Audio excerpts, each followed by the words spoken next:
If you have to tell me how famous something is, odds are it's not that famous. If you have to tell me how amazing something is, odds are it's not that amazing. And if you have to tell me how brilliant something is, odds are it's not that brilliant. Every Facebook post is mind-blowing and amazing and brilliant, and you won't believe what happens next.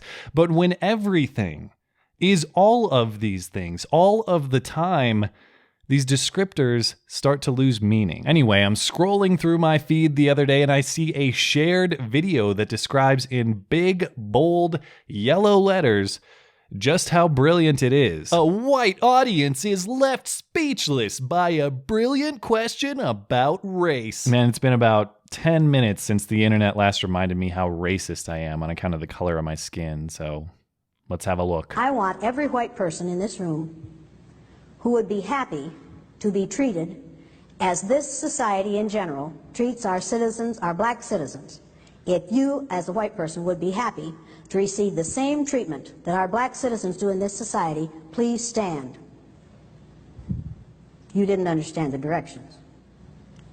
If you white folks want to be treated the way blacks are in this society, stand. Nobody's standing here. That says very plainly that you know what's happening. You know you don't want it for you.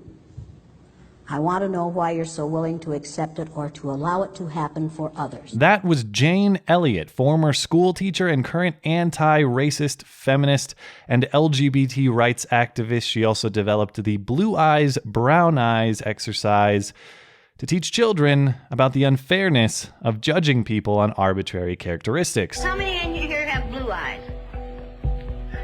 Okay, how many in here have brown eyes?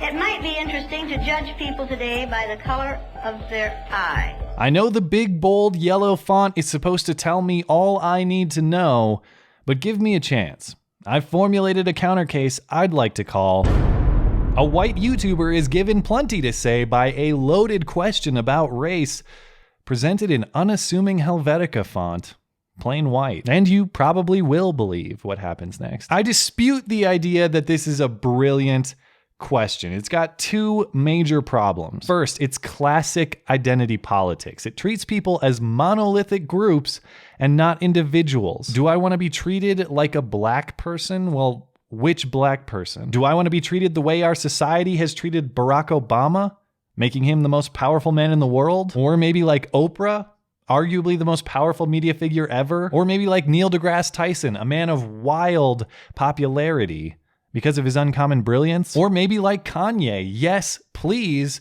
He's objectively awful and he's still a magnet for fame and riches. If I could be a douchebag on his level and still maintain his quality of life, absolutely sign me up. Hey, Jane, I'm gonna let you finish, but this question isn't as brilliant as the Facebook post makes it seem. Are there racist individuals? Absolutely. Do we live in a systemically racist society? If so, that system has more loopholes than the tax code. Second, this brilliant question presupposes a racist society and basically gives you no option but to confirm it. Do I want to be treated like a black person? Well, I could not respond to indicate I think people should just be treated like people, regardless of their race, but you interpret that non-response to mean I agree society is racist and I don't want to be a victim of it. And then if I speak up, the burden is on me to demonstrate that society is not racist, when in fact, the burden should be on you to demonstrate that it is. But fine, I'll do your work. I'll make your case for you. Yes, it's true that in the United States, no matter how you slice it, racial minorities are in worse economic conditions. Yes, it's true, American minority students score comparatively poorly on tests. American minority students are catching up in enrollment, but yes, it's true, they are still behind in college graduation rates. And yes, it's true, in the United States, racial minorities tend to live in poorer health conditions and have lower life expectancies. All of this is true, generally speaking, certainly not in each individual case, but in general, there are gaps in educational attainment, in income and wealth, and even in health. But unequal outcome is not necessarily indicative of a problem. Equal outcome is not an ideal we seek. Rather, we seek equal opportunity. It's not sufficient simply to show unequal outcome and conclude discrimination. As Ben Shapiro describes, statistical disparity does not necessarily mean discrimination. The vast majority of people who play in the NBA are black. Very few of them are 5'9" Jews. Right? That is not because there is some sort of anti-Semitic conspiracy to keep 5'9" Jews out of the National Basketball Association. Is there racial discrimination in opportunity in this country? Well, not only would such a policy in an educational, employment, or healthcare setting be a violation of federal law, but there's tangible reason to believe it's minimal, if not effectively non-existent. Federal need-based Pell Grants are awarded disproportionately to minority students to attend college. The same is true if you consider all need-based grants from universities or private sources. In employment, some 22% of the workforce works for an employer required by federal law to have an affirmative action plan in place. And many of America's largest employers seek a diverse workforce anyway, believing it's healthy for a company culture and a profitable bottom line. In the healthcare setting, not only can insurers and providers not discriminate against you in service, but you must also have coverage, thanks to the primary policy achievement of the loophole black president who somehow got a majority of votes in a systemically racist society. The idea that our society is systemically discriminatory in affording opportunity is highly debatable at best, entirely false at worst. But let's put all of that aside. Let's say unequal outcome is indeed indicative of unequal opportunity, and this supposedly brilliant question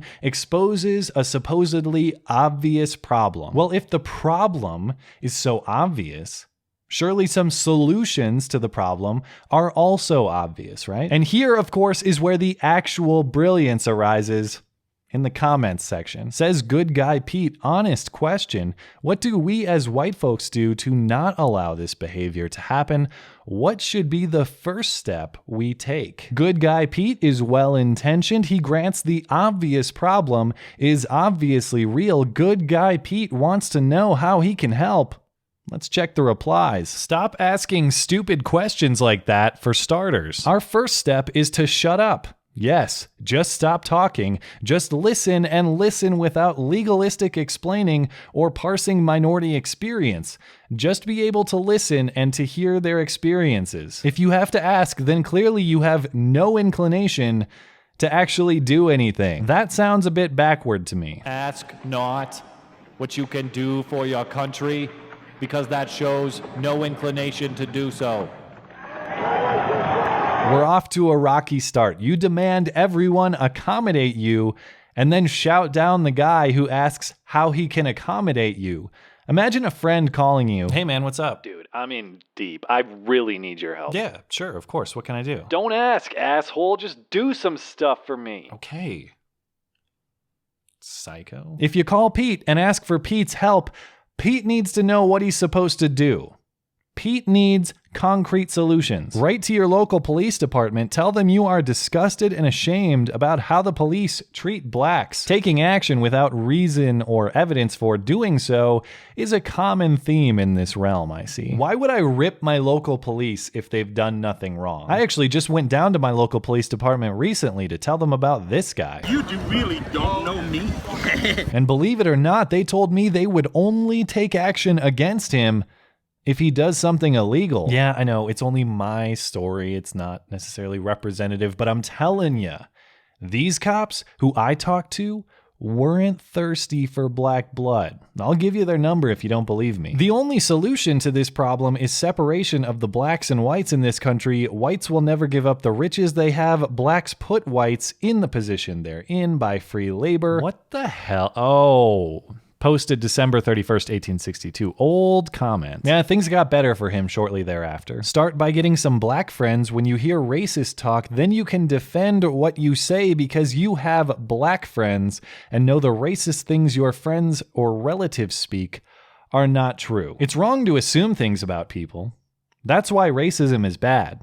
And we know Pete doesn't have any black friends.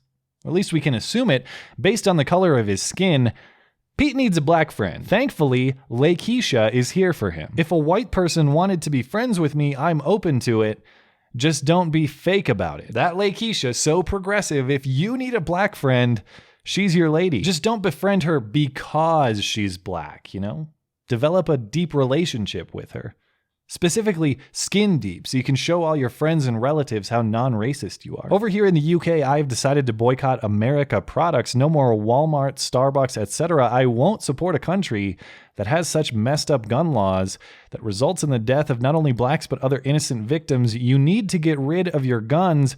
First step, to stop the killings at least. Today's absurdity is tomorrow's political ad. Did you know that prior to the invention of the firearm, never before had a human killed another human? Did you know that direct contact with a firearm immediately makes you racist? Did you know that some Starbucks and Walmart employees spend some of their earnings on firearms and firearm accessories? A direct link between these corporations and racist murder. It's time to hold these bloodthirsty fat cats responsible. Vote no on corporate-sponsored racist murder.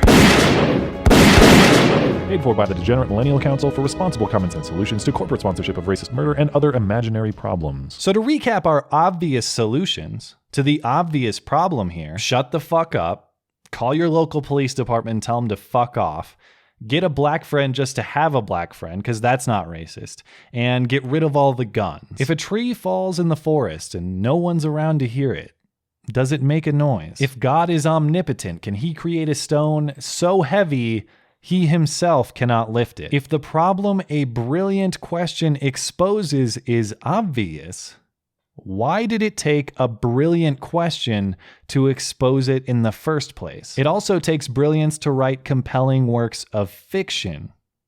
But I'll leave this question to be answered by greater philosophical minds than I. Thanks as always for listening and for supporting this channel. Always appreciate that thoughtful discussion down below, and especially over on Twitter. That is at skag_3. You're always welcome to come hang out and chat in my live streams. Those are linked down in the description. Looking forward to it. Okay, bye.